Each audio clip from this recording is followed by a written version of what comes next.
Oh yeah, welcome back to 96.1 Styling.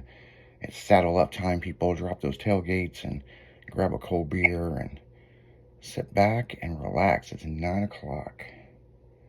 Watch that little redneck hoe dance in front of you. Yep. So you're watching a new series. It's not Netflix. What's that on? Well, it's not a series. It's a movie. Really? I've gotten about 3/4 of the way through it, and this is the second time I've watched it, and I've been watching a little bit at a time because it's kind of gross. It's called Weapons. Really? The thing for it says, when all but one child from the same class vanished the same night at 2:17 a.m., the community is questioning what happened. It's this fucking girl's class. All the kids vanished except for one. They all ran out of their houses at 2:17 a.m. with their arms out like they were flying. No shit.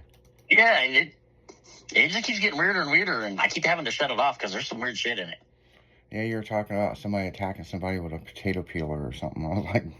No, the cop had been turned into one of these things, and he was attacking this lady, and she was trying to fight him off, and there was a potato peeler on the counter. So she grabbed it and sliced a big old chunk of his ear off. Wow. I was like, damn, okay, I'm done for a while. We'll stress that later.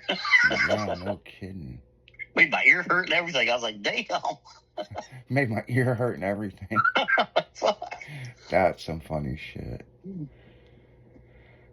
It's sympathy pains, man. No shit. Yeah, see... Kind of like when you see somebody get kicked in the nuts, you're like, oh, god damn. Well, that's the reason why I don't watch horror movies and stuff.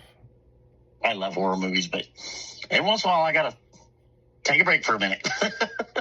I'll have a damn nightmare person chasing me with a potato peeler or something. Am I gonna get a call tonight? Yeah. You son of a bitch!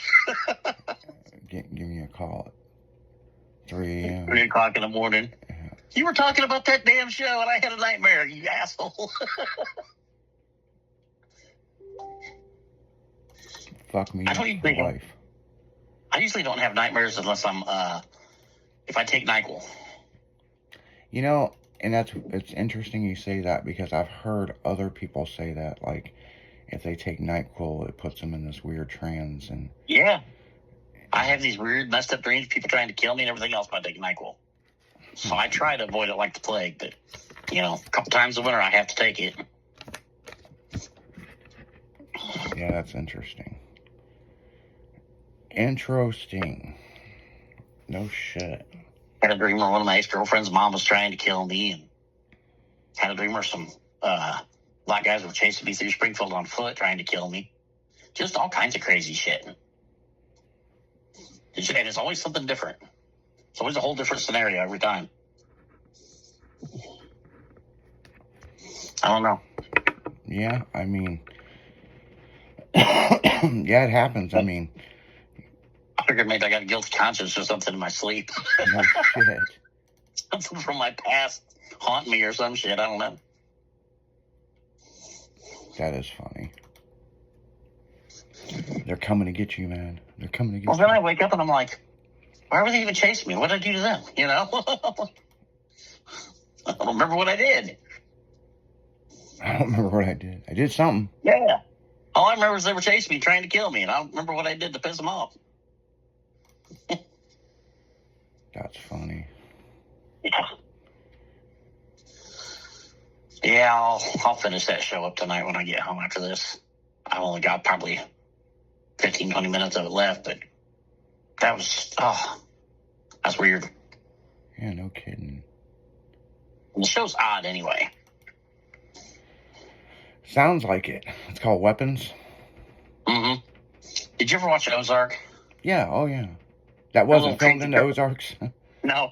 Remember the little crazy curly-haired girl? Yeah. She's the teacher. Who's all the students banished from. And she's the one that cut that guy's ear off. That chunk off that guy's ear. She's kind of a crazy little... She always plays the crazy little thing anyway. But Yeah, I'll have to finish it up tonight when I get home. Yeah. Hopefully. So I Hopefully. go, damn, and turn it off again. Yeah. I watched 15 minutes, man. I had to turn this shit off. It's too freaky. Well, you know, I watched that Dahmer series. Mm-hmm. Yeah, how was that? And I could watch about an episode and a half, and I'd have to shut it off for a while and go get out of my head. Yeah. Because that was real. It was fucked up. Yeah, they say it was pretty accurate. Yeah, and I had to stop. I couldn't just binge watch it all the way through like I usually do stuff. I'd watch an episode and a half. I'm like, all right, I'm done. Wait a few days and watch another one. Because it was graphic and it was bringing back memories. Because I remember when that shit was going on, hearing it on the news. Back in the 70s when we were, 70s and early 80s. Oh, yeah. When that shit went down. And I remember hearing that shit. Because it was just up there in Wisconsin. Now I'm watching the series on Gacy. And, he was in Des Plaines, Illinois, by Chicago. Oh, yeah. So I'm watching that series. It's not near as bad as the one for Dahmer. He was a weird fucker. But he studied Ed Gein. And was into weird shit like Gein was.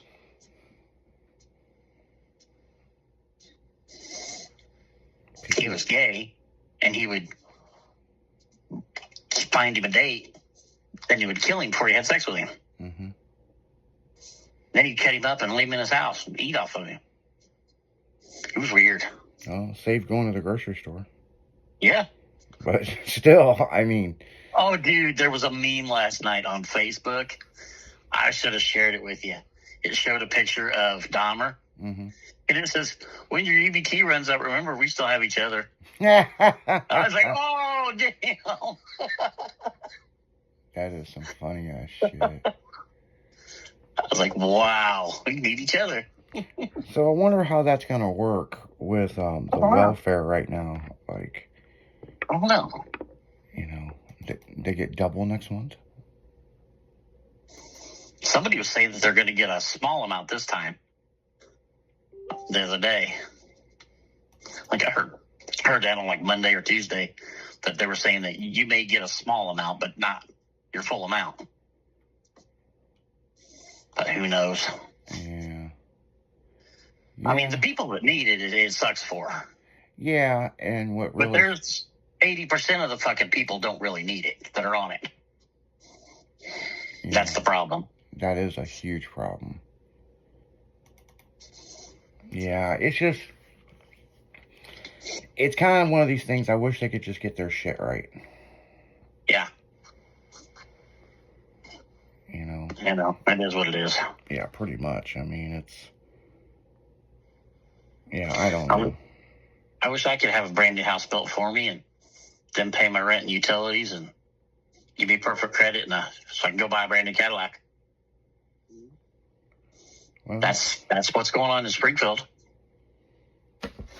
Yeah, I was driving for that trucking company. I was working for a company that was building new houses in low-income areas. Mm-hmm. They'd tear down houses and they'd build a brand new house, 2-3-bedroom house with a 1-car garage, 2-story house, real nice house, and they'd put these welfare people in it that were on welfare. Usually it was some lady with 3 or 4 kids and her boyfriend or husband, and she'd just lay around the house and do nothing. And hell, she had medical insurance, she had everything she wanted, she had good credit because she had a guaranteed check come in. Oh yeah. She had a nice car, and man was usually a drug dealer, so he had a badass car, and they were wearing $300 outfits and $400 outfits on the kids, and using their EBT to buy steaks at the grocery store.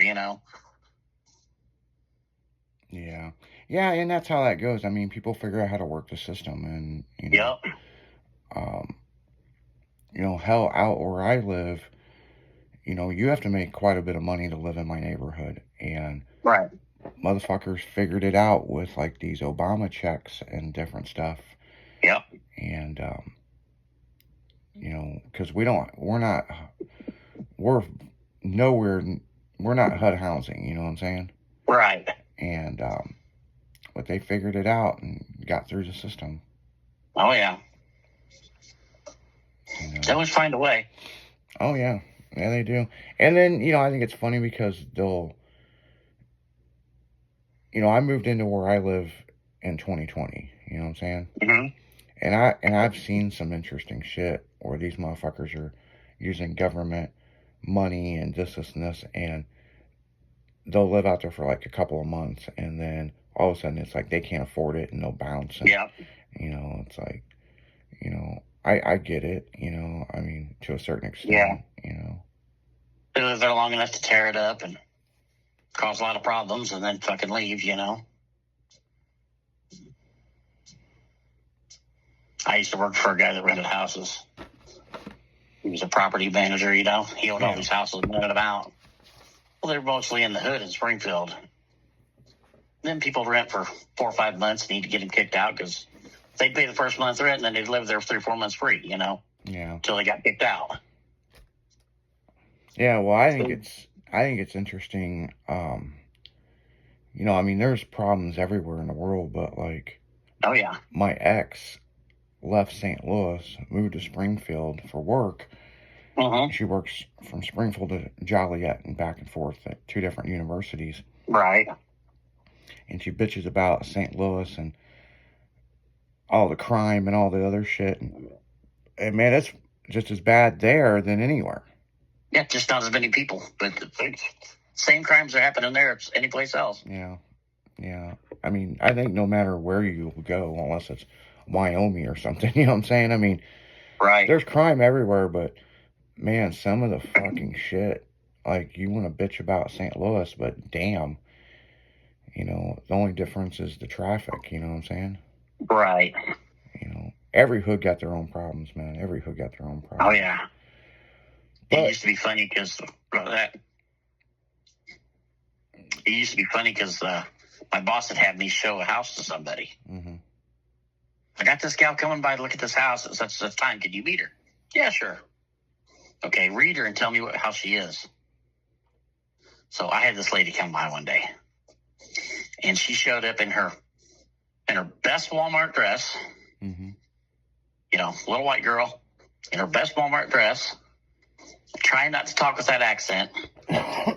And she comes in, looks at the house, and says she got a couple kids, blah, blah, blah. And when she gets ready to leave, I walk back out to the car with her because I want to park right by where the other car's going to be. Go walking out, and she's got a Bonneville with some 24-inch rims on it, and mm-hmm. I go back to tell my boss. He's like, how was she? I said, well, she was putting on a show. Yeah.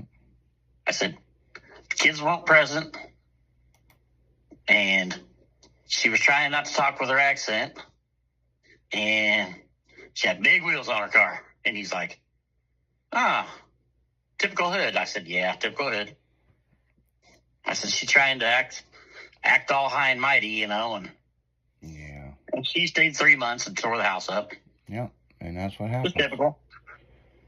Yeah, I mean, it ain't nothing about race, but she had her two mixed kids and her black boyfriend, mm-hmm. And it was just a stereotypical thing, Yeah.